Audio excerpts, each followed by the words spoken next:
The first time my son-in-law's mother ever spoke to me directly, it wasn't to argue.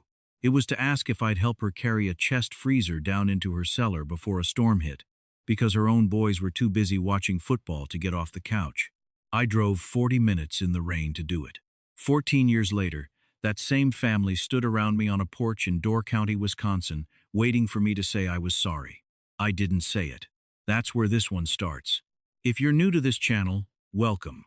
Tell me where you're watching from tonight, because I like knowing who's sitting with me for these. And if stories like this mean something to you, go ahead and subscribe, because I've got a lot more of them, and this one has an ending you won't see coming until it's already happened. I want to start with Arlene, because none of the rest of it makes any sense without her. Arlene Petrosky was 79 years old the summer this happened. She'd lived in the same lake house on Kangaroo Lake since 1971, back when her husband Walt was still alive, and the two of them ran a little hardware store in Sturgeon Bay that everybody in 3 counties used to depend on. Walt passed in 2009. Arlene stayed in that house alone after that, mowing her own lawn until her hip gave her trouble, hanging her washout on a line strung between 2 birch trees even in her 70s, refusing every single time her son suggested she downsize into something more manageable. She wasn't difficult. She was just particular about what mattered to her, and that lake house mattered to her more than almost anything. She was also the only person in my daughter's husband's family who ever asked me a real question and then sat still long enough to hear the answer. Most of them asked how work was going the way you'd ask a waiter how his shift was, not actually wanting to know. Arlene wanted to know. When my daughter Kayla married her son Derek back in 2011, Arlene was the first one to pull me aside at the reception, not to make small talk about the weather, but to ask what it was like raising 3 kids, mostly on my own after my wife passed. I told her the truth, which is that some days I didn't know if I was doing it right, and she just nodded like that was an acceptable answer, which nobody else in that family had ever offered me. When my grandson Miles was born 7 weeks early and spent 11 days in the NICU in Green Bay, Arlene drove up from Door County by herself in February, sat in a hard plastic chair in that waiting room for 6 hours, and didn't ask a single person if they needed anything. She just handed me a paper cup of coffee from the machine down the hall. Black, no sugar. Exactly how I take it. She never asked how I took my coffee. She just knew, because she'd been paying attention the whole time everybody else hadn't been. My name is Walter Hensley. Everybody calls me Walt, same as her late husband, which used to make her laugh, said it was a good omen.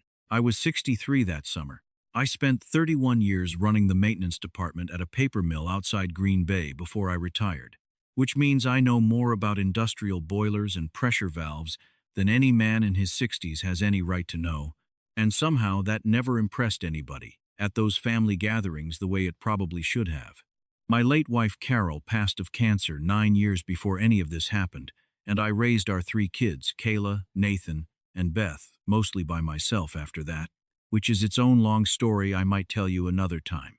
My honest flaw in all this, the thing I'll own straight to your face, is that I let things sit too long before I ever said a word about them. Somebody would say something that had a little sting hidden in it, and I'd tell myself it wasn't worth making a thing of, and I'd swallow it down and go back to my coffee. I did that for almost 14 years with Derek's family, and I want to tell you now, before this story gets rolling, that swallowing something down doesn't make it go away. It just moves it somewhere else inside you, and it waits there, patient, until the day it doesn't wait anymore. The family reunion happened the 3rd weekend of August, same as it did every single year, out at Arlene's place on Kangaroo Lake. Derek's older sister, Priscilla, ran the whole thing like she was staging a wedding. She had a printed schedule taped to the refrigerator. She had assigned coolers for each family. Don't you dare put your beer in somebody else's cooler. She had a seating chart, an actual seating chart, for a reunion of 19 people eating off paper plates at picnic tables. Priscilla never had much use for me, not the loud kind of dislike, the quiet kind, the kind that smiles while it's doing the damage. She'd ask about my old job at the mill in this breezy, sing-song voice, like she was asking a child about his imaginary friend. She referred to my side of the family once, right in front of my grandson, as the practical branch of the tree, and she smiled the whole time she said it. like it was a compliment instead of what it actually was. Saturday, August the 16th, right around 5 in the afternoon. My grandson Miles, who'd just turned 8 that spring, was down by the boathouse with Priscilla's son Dawson, who was 11. Dawson told Miles that his shoes were the kind you buy at the discount store, and that his grandpa, meaning me, probably couldn't afford the real ones because I used to be just a factory guy. Miles came and found me where I was standing by the grill, and he didn't cry, not one tear. He just looked up at me, real quiet, and asked if we were poor. That's the sentence that did it. Not the insult by itself. Kids say careless things to other kids. I understand that. It was the fact that an 8-year-old boy had to walk up to his grandfather eating a family cookout and ask him that question, like it was something he genuinely needed to know the answer to. I walked down to the boathouse and I told Dawson, calm as I could manage, that he owed my grandson an apology. Priscilla was closer than I'd realized, sitting in a lawn chair not 15 feet off. She said, "He's 11, Walt. Kids say things. Don't make this into a whole production." I told her it wasn't a production to an 8-year-old boy who just asked me if his own family was poor. Derek's younger brother, Chase, laughed from over by the cooler and said something about how I was getting mighty worked up for a man my age. I said something back to him I probably shouldn't have, and within about a minute, every single person at that reunion had gone quiet and turned to look at me, like I was the disturbance and not the other way around. Not one person defended Miles. That's the piece of this I keep turning over even now. There were 19 people standing around that lake, and not a single one of them said, "Actually, that wasn't right to say to an 8-year-old. They looked at me instead, like I'd tracked mud into somebody's clean kitchen. My daughter Kayla found me over by the woodpile and pulled me aside. I want to be fair to her here, because she wasn't cruel about any of it. She was frightened, the particular kind of frightened you get from a lifetime of managing her mother-in-law's moods and her sister-in-law's opinions. She said, 'Dad, you embarrassed everybody in front of the whole family.' I told her Miles had been embarrassed first, and that seemed like the part worth paying attention to. She said, I had 2 choices. I could apologize to Priscilla and to Chase, or I could get in my truck and go on home. She said it flat and even, not raising her voice at all, which somehow landed harder than if she'd shouted it at me. I looked at her for a second. I remember counting the pause without meaning to 1, 2, 3 before I told her, "Then I'll go." If you've ever been the one person in a room who's just decided something is finished, you know it doesn't feel like a big dramatic moment while it's happening. It feels quiet, almost polite. I didn't slam any doors. That quiet, honestly, made it worse. There was exactly one person at that reunion who didn't just stand there watching. Arlene's younger sister, Miles's great-aunt Dolores, found me loading my cooler back into the truck and put a paper plate of grilled corn and bratwurst in my hands without asking if I wanted it. Same way Arlene always handed me coffee without asking. She said, "You did right by that boy today." That was the whole speech. Then she went back inside before Priscilla could catch her saying it. I want to tell you something I noticed on my way out that night, because at the time, it didn't register as important. Arlene had asked me back in July if I could come up a day early to this year's reunion and help her get some paperwork notarized at the bank branch in Sister Bay. Updates to her estate, she'd said. Nothing urgent, just things that needed tending to. I told her I would. I hadn't gotten around to it yet, and I felt bad about that even before anything else happened. As I was pulling the truck door shut, I looked up and saw her standing on the porch, not saying a word, just watching me load up to leave. I lifted a hand and waved. She didn't wave back. She just nodded once, slow, like she was filing something away in a drawer she kept for exactly this kind of thing. I drove straight to the airport in Green Bay that night. I hadn't booked a single thing on the way there. I sat in that parking garage for close to half an hour with the engine off, just sitting with it, and then I bought a one-way ticket home to Wausau. I texted Kayla one line before I turned my phone off. "I'll be at the house whenever you're ready to talk." What I found out later was that my phone, sitting dark in my jacket pocket on that flight, was about the least interesting thing happening back at that lake house. Monday, August the 18th, 9:15 in the morning. Kayla had called me 9 times before I even landed and turned my phone back on. By that evening, it was 22 missed calls. By Wednesday, it was up around 28. Priscilla, who had never once in 14 years called me directly for any reason at all, called me 3 separate times that week. I didn't answer any of them. Not out of spite, I honestly didn't have the first idea what I'd say if I picked up. Here's what none of them knew, and what not one person at that reunion expected me to ever find out. Arlene hadn't just wanted some routine paperwork notarized. She'd wanted her will changed, and she'd wanted me, specifically me, not her own son, not Priscilla, not the family attorney who'd handled her affairs for going on 25 years and who happened to golf every other Sunday with Chase to be the one who helped her see it through.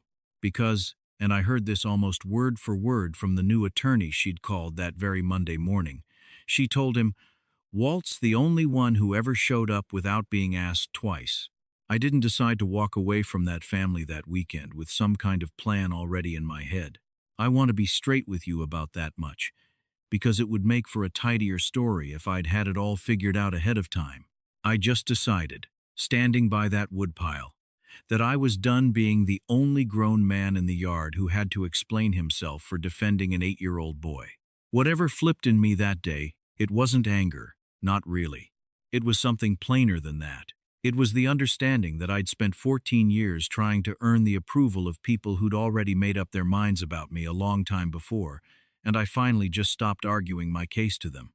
Arlene passed away that November, 13 weeks after the reunion, in her sleep, in that same lake house she'd refused to leave for 53 years. I flew back up for the funeral. I sat in the back row of the little Lutheran church in Sister Bay. Priscilla never once looked in my direction the entire service. Kayla sat beside me and held onto my hand through the whole thing, and that was the first sign I had that something in her had shifted too, not forgiveness for the rest of them, nothing that clean, just an honest look at her own family, finally, without the filter she'd been wearing her whole life to make them easier to love. The will was read the following Thursday, in a small office above the hardware store on 3rd Avenue that Walt Petrosky had once owned. I wasn't invited to sit in on it. Kayla was there, as Arlene's granddaughter-in-law. She called me from the parking lot afterward, and her voice had this strange, flat, stunned quality to it that I'd genuinely never heard from her before, not once in her whole life. Arlene had left the lake house and its 4 acres on Kangaroo Lake worth, by that point, somewhere north of $530,000 into a trust. Not to Priscilla, who had spent 3 decades quietly assuming that house would end up hers. Not split evenly among the grandchildren, the way everybody around that reunion table had always just assumed it eventually would be. The trust named Miles and his younger sister Adeline as the beneficiaries, to be managed until each of them turned 26, and it had one line in it, specific and unambiguous, naming Walter Hensley as trustee until that day came. Priscilla found out in that office, in front of her own grown children, that her Aunt Dolores, the same aunt who'd handed me a paper plate of bratwurst by the truck, had known about this change for nearly 2 months and hadn't breathed a word of it to anyone. Chase found out that the man he'd mocked for being worked up over an insult to an 8-year-old was now the one who'd decide, for the next 18 years, when his own kids were allowed to set foot on that dock again. I heard later, because these things always find their way to you eventually, told by somebody who was standing right there in the room, that Priscilla's exact words were, she wasn't in her right mind when she signed that. The attorney who'd known Arlene for 25 years, who'd personally sat with her through 2 separate independent competency evaluations that Arlene herself had insisted on before she'd sign anything at all, was standing right there when Priscilla said it. Nobody in that room believed her. I have a feeling that stung Priscilla worse than losing the house ever could have. There wasn't any big scene where I finally confronted Priscilla face to face. I want to be honest with you about that too, because some of these stories build toward one big blow-up where everybody says their piece at last, and I understand why people want that. But whatever confrontation there was between us happened over the phone, months later, when Priscilla finally called to ask if she could still bring her kids up to the lake for the 4th of July the following summer. My voice didn't rise. It didn't need to.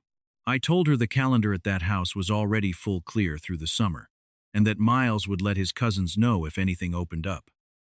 Nothing opened up. She understood what I meant without me having to spell out a single word of it.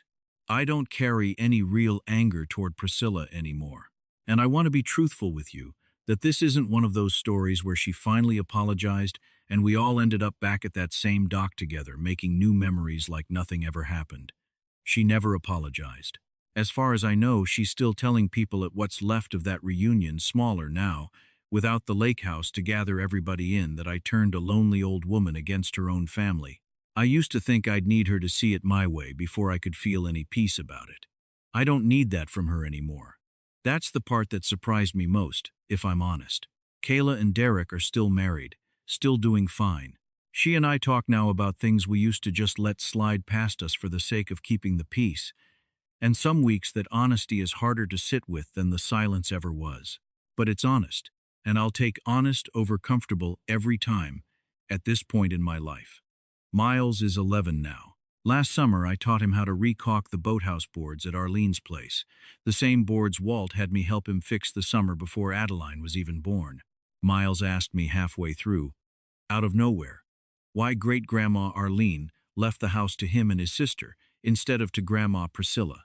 I told him the truth of it, that Arlene left things to the people who showed up, and that showing up is a decision you end up making over and over again, not just the one time somebody happens to be watching you do it.